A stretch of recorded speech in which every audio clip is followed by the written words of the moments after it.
నమస్తే అండి, welcome to my channel. నేను విల్ చక్రధర్. చాలా మంది కార్పొరేట్ బాండ్స్ గురించి అడుగుతున్నారండి. కార్పొరేట్ బాండ్స్ అనేవి ఎలా ఉంటాయి అంటే, సాధారణంగా చూడండి, కార్పొరేట్ బాండ్స్ అనేవి మనకి చూస్తే ఎన్ఎస్సి మనకి ఒక ప్లాట్ఫామ్స్ ఏవైతే ఉంటాయో మనకి డీమెట్ అకౌంట్ రూపంలోనే మనకి ఇస్తారండి వాళ్ళు. సో మనం ఒక RBI reserve bank of India వాళ్ళ బ్యాంక్ అకౌంట్ డీటెయిల్స్కి మనం ఫండింగ్ చేస్తాము, అమౌంట్ పంపిస్తాము.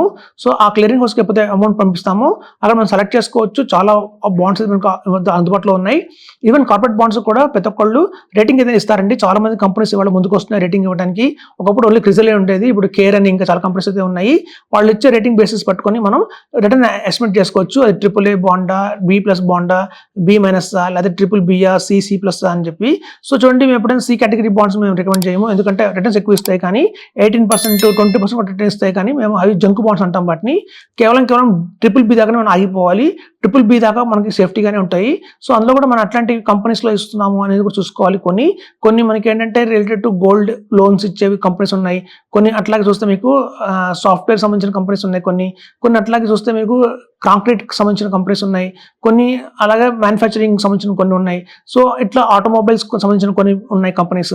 సో ఇట్లా రకరకాల కంపెనీస్ ఉన్నాయండి మనకి ఎవరైతే బాండ్స్ ఇష్యూ చేస్తున్నారో. సో అట్లాంటి బాండ్స్ మనం కనుక తీసుకొని మంచి రేటింగ్ చూసుకొని వాళ్ళ బిజినెస్ని అర్థం చేసుకొని లాస్ట్ 2 to 3 years వాళ్ళ పర్ఫార్మెన్స్ ఎలా ఉంటుందో అబ్జర్వ్ చేసుకొని అట్లా తీసుకున్న తర్వాత కనుక మనం కార్పొరేట్ బాండ్ తీసుకుంటే మన సేఫ్టీగానే ఉంటుందండి. సో ప్రతి ఒక్క కార్పొరేట్ బాండ్కి మనకి ఒక మెచ్యూరిటీ డేట్ అనేది ఉంటుంది. ఆటోమేటిక్గా ఆ మెచ్యూరిటీ డేట్ వచ్చిన తర్వాత మన ప్రిన్సిపల్ మనకి బ్యాక్ ఇచ్చడం జరుగుతుంది. సో దీనికోసం మనం రిడెంప్షన్ చేయాల్సిన అవసరం ఉండదు. సో కాబట్టి ఇలాంటి బాండ్స్ కూడా మనం తీసుకున్నందువల్ల ఎవ్రీ మంత్ కూడా మనకి సో డేట్ మనకి అయితే ఎవ్రీ మంత్ గ్యారంటీ ఇంట్రెస్ట్ అయితే ఇస్తారు. అది 9%, 8.5%, అలాగే 10.5%, 11.5% లాగా ఉన్నాయండి. సో ఆ బాండ్ యొక్క రేటింగ్ బట్టి మనకి ఇంట్రెస్ట్ రేట్ పెరుగుతూ ఉంటుంది. మాక్సిమం BBB బాండ్ తీసుకుంటే కనుక మనం 12% రేట్ ఆఫ్ ఇంట్రెస్ట్ అయితే గ్యారంటీగా వస్తుంది. 12% అంటే మనం చూడండి రూపాయి వడ్డీ కింద లెక్క తీసుకోవచ్చు మనం. సో అదండి కార్పొరేట్ బాండ్స్ గురించి.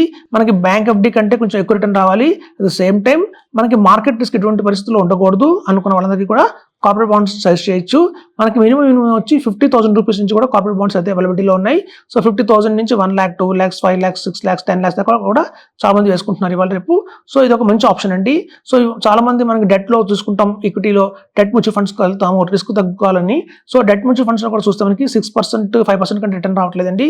ఈవెన్ ఆర్బిట్రాజ్ ఫండ్ తీసుకున్నా కూడా మనకి 6 to 7% కంటే రిటర్న్ రావట్లేదు. సో మనకి అత్యధికంగా 8-9% రిటర్న్ రావాలి అంటే మాత్రం కార్పొరేట్ బాండ్స్ ఉన్నాయి. అందులో చూస్తే శ్రీరామ్ వాళ్ళ ఫైనాన్స్ కానివ్వండి, ముత్తూట్ ఫైనాన్స్ కానివ్వండి, మీకు తెలుసు మణపురం గోల్డ్ లోన్ కానివ్వండి, ఇట్లాంటివన్నీ కూడా మనకి ఒక 9.5% నుంచి 10.5% దాకా రిటర్న్స్ అయితే ఇస్తున్నారు. సో అత్యధికంగా రిటర్న్ రావాలి, మనకి మార్కెట్ రిస్క్ ఉండకూడదు అంటే కనుక కార్పొరేట్ బాండ్స్ బెటర్ కనిపిస్తున్నాయి. ఈవెన్ ఎట్లాంటి కార్పొరేట్ బాండ్స్ మనకి ఈవెన్ PMS కూడా అందుబాటులో ఉన్నాయి. మనందరికీ తెలుసు PMS అనగానే మేము పెట్టాల్సిన అమౌంట్ 50 lakhs. సో వాళ్ళు అందరూ తీసుకున్న 50 lakhs ని వాళ్ళ దగ్గర 20 కార్పొరేట్ బాండ్స్లో అయితే వాళ్ళు పెట్టడం జరుగుతుంది. అందులో అన్ని రకాల కంపెనీస్ ఉంటాయి. నాన్ బ్యాంకింగ్ ఫైనాన్స్ కంపెనీస్ కావచ్చు, అలాగే కాంక్రీట్ కంపెనీస్ కావచ్చు, అలాగే AMCs కావచ్చు, అలా రకరకాల బ్యాంక్స్ కావచ్చు, రకరకాల కార్పొరేట్ బాండ్స్ ఉన్నాయి అందులో. సో 20 కంపెనీస్లో ఇన్వెస్ట్మెంట్ చేస్తారు. సాధారణంగా మన బ్యాంకులు చేసే పని కూడా అదేనండి. మన దగ్గర పూల్ చేస్తాయి అమౌంట్ అంతా ఫిక్స్డ్ డిపాజిట్ రూపంలో. మళ్ళీ వాళ్ళు కార్పొరేట్ బాండ్స్ కొంటారు. మనకేమో 6.75% రేట్ ఆఫ్ ఇంట్రెస్ట్ ఇస్తారు, 7% రేట్ ఆఫ్ ఇంట్రెస్ట్ ఇస్తారు సీనియర్ సిటిజన్స్కి అయితే. వాళ్ళు మాత్రం కార్పొరేట్ బాండ్స్ మీద 9%, 10% ఇంట్రెస్ట్ తీసుకుంటారు. ఆ గ్యాప్ 3% ఏదైతే ఉందో వాళ్ళ ఎక్స్పెన్సెస్ కోసం యూజ్ చేసుకుంటారు.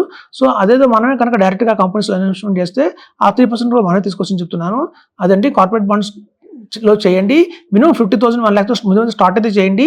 మీకు మంచి అవగాహన పెరిగింది, ఐడియా వచ్చింది, నమ్మకం కుదిరింది అంటే మాత్రం కొంచెం పెద్ద అమౌంట్ పెట్టడానికి ట్రై చేయండి అని చెప్తున్నాను. Thank you.